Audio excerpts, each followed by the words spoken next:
We got an email about this from Audrey. She says there's all kinds of facial scrubs. Some of them have ingredients like walnuts or olive oil. So instead of buying exfoliating scrub, just make your own. Dr. B, talk to me. Sorry, Audrey's mom. This is a terrible idea. And that's because we do think that exfoliating your skin, which helps slough off that dry, dead, dull outer layer, adds more glow. Great thing to do maybe a couple times a week. Nuts and nutshells are not the way to do this, because no matter what you do when you grind them, you're going to get little sharp edges that can create tears in your skin, that can be irritating, they can be doorways for bacteria.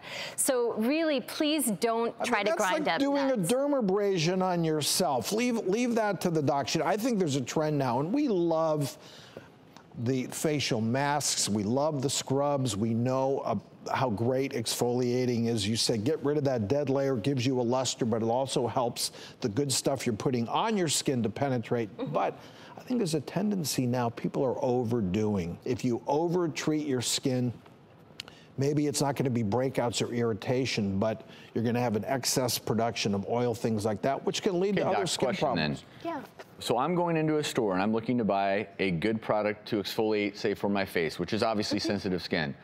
What am I looking for? So there are two categories of exfoliants, and like you said, you just don't want to overdo it. They're chemical exfoliants, which are alpha and beta hydroxy acids. So those are going to kind of from within help turn over and slough your skin. If you can those tolerate are the ones that burn a little bit, or if you can tolerate a retinol, that's also a great way to turn over your skin.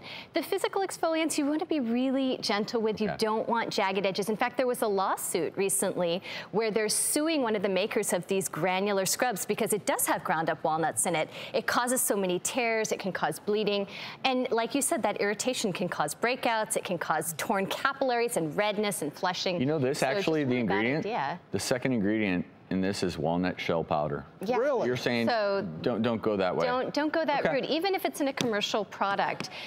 If anyone has gotten a professional facial, they're gentle. They gently work it in. So maybe. And if they're not gentle, find a different professional. Yeah, exactly. Yeah, omega-3s in the walnuts. Go ahead and eat them. Great for your skin that way. All right, real quick, Doc. Let's hit up one more question. This comes from Pat, who writes, "If you've got diarrhea, just drink some rice water. It really works." So, Pat got this from Mom, and Pat, your mom is smart. Mom is right. Woo! Thank goodness. And but what I love about this tip, isn't so much in a developed country like our own, okay? Because obviously the electrolyte replacement formulas can be great, but studies show that rice water can be more effective than these electrolyte drinks. And why I like this is if you're in the developed country, or if you're in a developing country and you don't have these electrolyte formulas, you can boil some rice water and give it to your kids, and it's a great way to help replenish, rehydrate, because 1 in 9 deaths are due to severe bouts of diarrhea.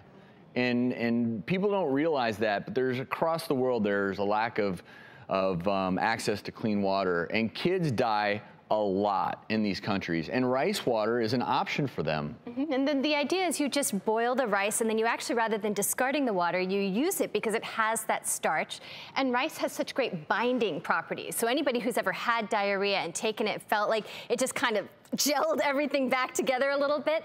That's what it's meant to do. And so traditionally, even in developed countries, people used to use this BRAT or BRAT diet, which is bananas, rice, applesauce, toast. These are all bland foods that are just meant to calm everything down when you have that diarrhea. So rice is certainly a component of that. Yeah, I mean, you're talking about adding, in the BRAT diet, you're actually trying solid foods. There is a point maybe you can't hold those down, so you've got to stick to liquids, so maybe the rice water would be a good Yeah, the most important thing is when you have profuse diarrhea, you have to keep up with the water losses, and that's where people get into trouble. They end up having to go to the ER and get IVs, is when you're not replenishing that water in some way, shape, or form.